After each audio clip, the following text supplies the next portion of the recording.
दोस्तों, ईरान ने अज़रबैजान देश के ऊपर भी अब हमला कर दिया है। अज़रबैजान ईरान का बिल्कुल पड़ोसी मुल्क है। दोनों के बॉर्डर मिलते हुए हैं।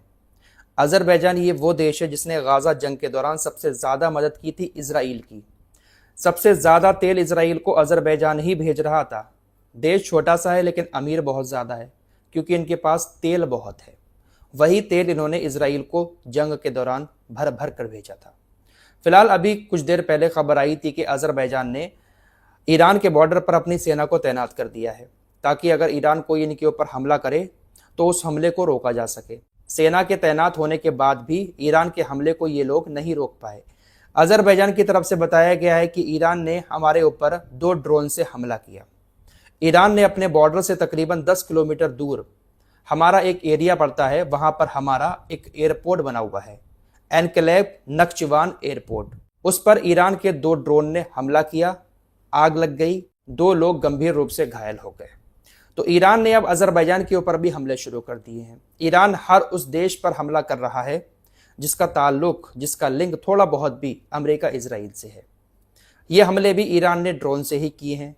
ताकतवर कोई बड़ी मिसाइल, महंगी मिसाइल अज़रबैजान की तरफ नहीं दागी है। लगातार मैं आप लोगों को ईरान की ड्रोन की खासियत बता रहा हूं। ईरान का ये जो शाहिद 136 ड्रोन है, इसने सभी की नाक में दम किया हुआ है। अब इसको रोकने के लिए ये लोग यूक्रेन से एक ड्रोन मंगा रहे हैं। इसराइल और अमेरिका और ये तमाम खाड़ी देश ईरान के सस्ते ड्रोन से इतना ज्यादा परेशान हो गए हैं, इनको भी अब ऐसा लगने लगा है कि सस्ते से ड्रोन को मारने के लिए हम करोड़ों रुपए की एक मिसाइल छोड़ रहे हैं।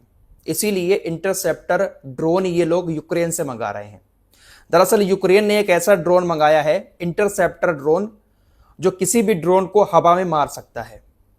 यूक्रेन और रशिया की जंग में यूक्रेन के इस ड्रोन की काफी चर्चा रही, क्योंकि रशिया जब भी यूक्रेन के ऊपर ड्रोन अटैक करता था तो यूक्रेन का ये इंटरसेप्टर ड्रोन अच्छा काम करता था और बहुत सारे रूस के ड्रोन को इसने मार गिराया। अब इसकी कीमत अमेरिका इजराइल इस वक्त जो मिसाइल छोड़ रहे हैं उसकी कीमत से बहुत कम है।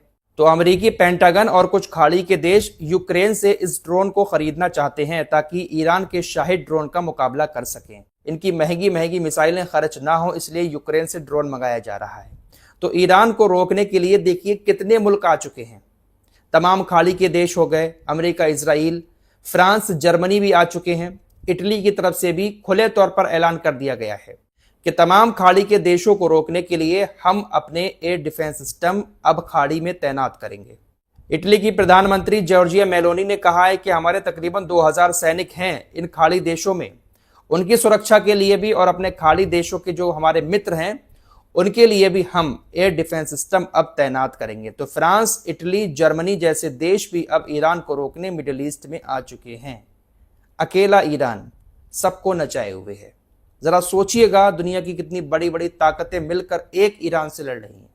सोचने वाली बात है। अब इस जंग को लड़ने के बाद अगर ईरान हार भी जाता है तो ये हार ईरान की हार नहीं होगी, क्योंकि इतनी बड़ी ताकतों के सामने टिके रहना भी अपने आप में बहुत बड़ी जीत है। फिलहाल तुर्की के ऊपर जो कल मिसाइल की खबर आई थी कि ईरान ने मिसाइल छोड़ी है, उस खबर को ईरान की आईआरजीसी ने नकार दिया है। ईरान के आईआरजीसी जनरल स्टाफ ने कहा कि हमने किसी तरह की कोई मिसाइल तुर्की की तरफ फायर नहीं की है। हालांकि तुर्की की तरफ से बाकायदा पूरा स्टेटमेंट जारी किया गया था कि ईरान की तरफ से मिसाइल आई थी और हमारी जो नाटो की सेना तैनात है उसने उस मिसाइल को इंटरसेप्ट किया। दोस्तों, क्या वाकई में ईरान ने ही ये मिसाइल तुर्की की तरफ छोड़ी थी, या इसके पीछे भी कोई साजिश है ईरान के खिलाफ तुर्की को करने की?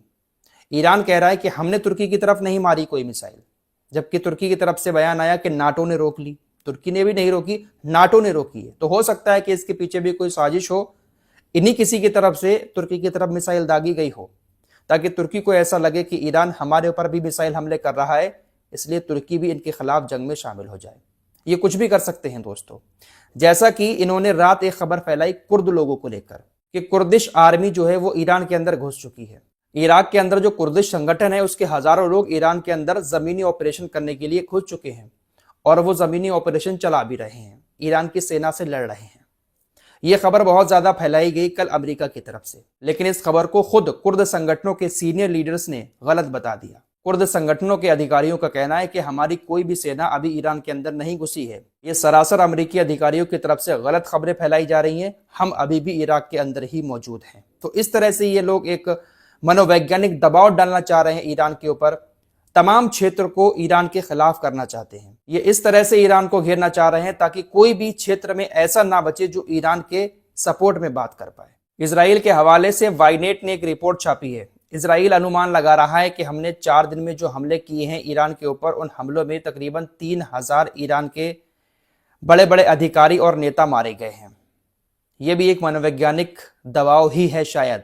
3000 अधिकारी और नेता अगर मारे जाते ईरान के, तो शायद ईरान इतने दम के साथ लड़ाई ना लड़ रहा होता। बड़े बड़े अधिकारी जो कमान संभालते हैं जंग की, अगर वो ही खत्म हो जाते तो शायद ईरान अब तक रुक चुका होता, लेकिन ईरान के हमले वैसे के वैसे ही लगातार जारी हैं। हाँ, ये बात जरूर है कि इजराइल अमेरिका की तरफ से जो हमले किए गए हैं वो काफी खतरनाक हैं। जान तो बहुत सारे लोगों की इन हमलों में गई है। IRGC की तरफ से बताया गया है कि आज स्ट्रेट ऑफ हॉर्मुज में हमने अमेरिका के एक तेल के टैंकर पर हमला किया और वो जल रहा है। जोर देकर कहा IRGC ने कि ये नियम सभी के लिए लागू हैं और इस वक्त स्ट्रेट ऑफ हॉर्मुज ईरान के कब्जे में है। इधर से गुजरने की अगर कोई कोशिश करेगा तो उसके ऊपर हमला किया जाएगा। चीन को लेकर मैंने पिछली रिपोर्ट में बताया था कि हमारा देश का मीडिया कह रहा है कि चीन को इजाजत दी है निकलने की। यह खबर सरासर झूठ है दोस्तों। ना चीन को इजाजत दी गई है, ना किसी और देश को। स्ट्रेट ऑफ हॉर्मुज पर इस वक्त पूरी तरह से ईरान का कब्जा है। किसी भी देश का जहाज उधर से नहीं गुजर पा रहा है। लगातार चेतावनी दी जा रही है कि कोई भी जहाज गुजरेगा हमला किया जाएगा। दोस्तों, यूरोप के कुछ देश ऐसे भी हैं जो अमेरिका से डरते नहीं हैं। ज्यादातर देश तो हाँ हुजूरी करते रहते हैं, जैसा भी ट्रम्प कहेंगे वैसा मान लेंगे। लेकिन स्पेन एक ऐसा देश है, स्पेन के राष्ट्रपति कभी अमेरिका की बातों में नहीं आते हैं। अमेरिका उनको जंग में घसीटना चाहता है। उनके एयरपोर्ट का इस्तेमाल करके, हवाई अड्डों का इस्तेमाल करके अपने लड़ाकू विमानों से ईरान के ऊपर हमला करना चाहता है। लेकिन स्पेन ने साफ मना कर दिया है। खबर आपको मालूम है। स्पेन के राष्ट्रपति की तरफ से अब एक पोस्ट किया गया। ये कहते हैं कि दुनिया, यूरोप और स्पेन ने पहले भी इस मुश्किल समय का सामना किया है। 2003 में कुछ गैर जिम्मेदार नेताओं ने हमें मिडिल ईस्ट में एक गैर कानूनी युद्ध में घसीटा, जिससे असुरक्षा और दर्द के अलावा कुछ नहीं मिला।